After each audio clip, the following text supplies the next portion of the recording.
Hi friends, ഞാൻ ഷിജി. എല്ലാവർക്കും SR ഹോബീസിലോട്ട് സ്വാഗതം. ഇന്ന് ഞാൻ വന്നിരിക്കുന്നത് തലേന്ന് അരി അരച്ച് വയ്ക്കാതെ രാവിലെ തന്നെ അരി അരച്ച് റെഡിയാക്കാവുന്ന പാലപ്പത്തിൻ്റെ റെസിപ്പി ആയിട്ടാണ്. നമുക്കിനി വീഡിയോയിലോട്ട് പോകാം. ഞാനൊരു ബൗൾ എടുത്ത് വെച്ചിട്ടുണ്ട്. അതിലോട്ട് 2.5 ഗ്ലാസ് അളവിൽ അരി നമുക്ക് ഇട്ട് കൊടുക്കാം. റേഷൻ കടയിലെ അരിയാണ് ഞാൻ ചേർത്ത് കൊടുക്കുന്നത്. ഇത് നന്നായിട്ട് 5-6 വട്ടമെങ്കിലും നമുക്ക് കഴുകിയെടുക്കണം. വെള്ളം നന്നായിട്ട് ക്ലിയർ ആയി കിട്ടുന്നിടം വരെ കഴുകണം.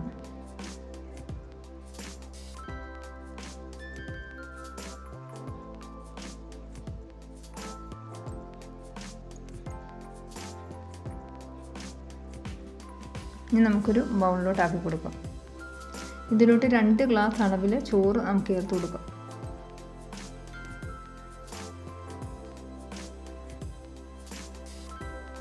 ഇനി 1 ഗ്ലാസ് അളവിൽ തേങ്ങ ചിരകിയതും കൂടെ നമുക്ക് ചേർത്ത് കൊടുക്കാം. അത് കുറച്ച് കൂടിയാലും കുഴപ്പമൊന്നുമില്ല, നല്ല ടേസ്റ്റ് ആയിരിക്കും.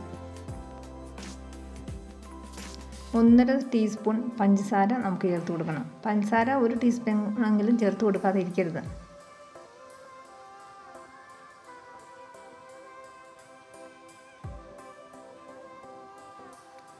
അടുത്തതായിട്ട് ഒരു തേങ്ങയുടെ വെള്ളമാണ് ചേർത്ത് കൊടുക്കുന്നത്. ഞാൻ രാവിലെ തന്നെ 1 ടീസ്പൂൺ പഞ്ചസാര ഇട്ട് വെച്ചതാണ് തേങ്ങ വെള്ളത്തിൽ. അതാണ് ഇപ്പോൾ ചേർത്ത് കൊടുത്തത്.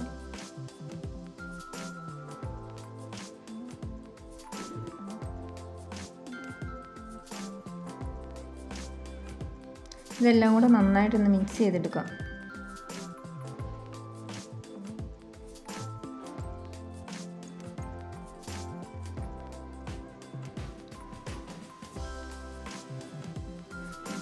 ഇതിലോട്ട് ഞാൻ മുകളിൽ നിൽക്കത്തക്ക രീതിയിൽ കുറച്ച് വെള്ളം കൂടി വെച്ച് കൊടുത്തിട്ടുണ്ട്. ഒത്തിരി വെള്ളം ഒഴിക്കണ്ട. നമ്മൾ ഈ വെള്ളത്തിൽ തന്നെയാണ് നമ്മൾ അരി അരച്ചെടുക്കുന്നത്. നമുക്കിനി നാളെ രാവിലെ നോക്കാം. നമുക്ക് മുറിയിക്കാം.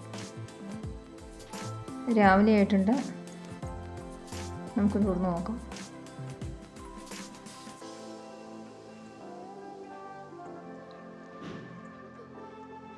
നമുക്കിനി അരി നരച്ചെടുക്കാം. ഈ വെള്ളം നമുക്കൊരു ബൗളിലോട്ട് മാറ്റി കൊടുക്കും. നല്ലൊരു ബബിൾസൊക്കെ കാണുന്നുണ്ട്.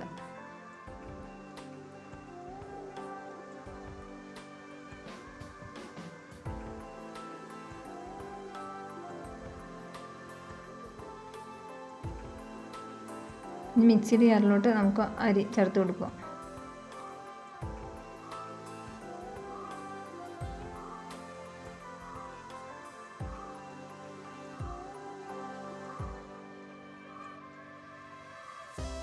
ഞാൻ മൊത്തത്തിൽ അരച്ചെടുത്തുകൊണ്ട് വന്നിട്ടുണ്ട്. നമുക്കൊരു വേറൊരു പാത്രത്തിലോട്ട് ആക്കി കൊടുക്കാം.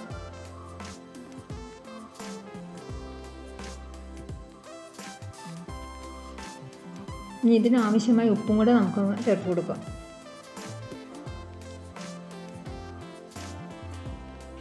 നമുക്ക് നന്നായിട്ട് മിക്സ് ചെയ്തെടുക്കാം.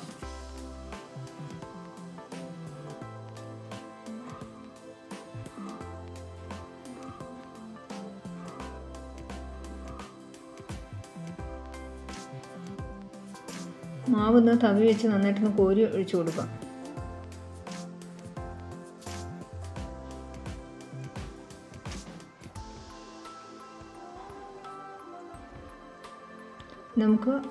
ഞാൻ ഇതിന് വേണ്ടി ഒരു കറി തയ്യാറാക്കുന്ന സമയം വരെ നമുക്കൊന്ന് വെയിറ്റ് ചെയ്യണം. കുറഞ്ഞത് 1/2 മണിക്കൂർ വെളിച്ചെണ്ണ വെയിറ്റ് ചെയ്യണം. ഞാനാണ് നന്നായിട്ട് കിട്ടുകയുള്ളൂ.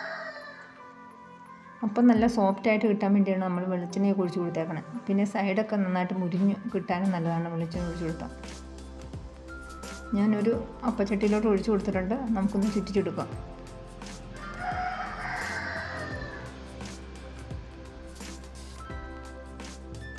നമ്മുടെ അപ്പം ഇവിടെ റെഡി ആയിട്ടുണ്ട്. നമുക്കെടുക്കാം.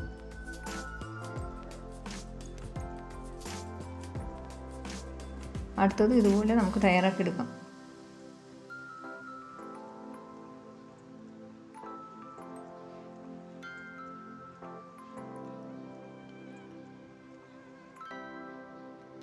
നിറയെ ഹോൾസൊക്കെ വന്ന് കിട്ടിയിട്ടുണ്ട്. അപ്പമൊക്കെ റെഡിയായി കിട്ടിയിട്ടുണ്ട്. ഇനി നല്ല സോഫ്റ്റായിട്ടുള്ള അപ്പം തന്നെയാണ് നമ്മൾ റെഡിയാക്കിയേക്കണേ.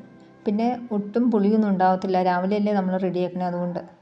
പിന്നെ തലേന്ന് അരി കുതിർത്താൻ മറന്നു പോയാലും രാത്രി കിടക്കാൻ നേരത്ത് ഇങ്ങനെ വെള്ളത്തിൽ ഇട്ട് വെച്ചാൽ മതി. ഈ വീഡിയോ നിങ്ങൾക്ക് ഇഷ്ടപ്പെട്ടെന്ന് വിചാരിക്കുന്നു. ഇഷ്ടപ്പെട്ടാൽ നമ്മുടെ ചാനലൊന്ന് സബ്സ്ക്രൈബ് ചെയ്യാൻ മറക്കരുതേ. അതുകൂടാതെ ലൈക്ക് ചെയ്യാനും ഷെയർ ചെയ്യാനും നിങ്ങളുടെ വലിയ അഭിപ്രായങ്ങളും നിർദ്ദേശങ്ങളും കമൻറ്റായി രേഖപ്പെടുത്താനും മറക്കരുത്.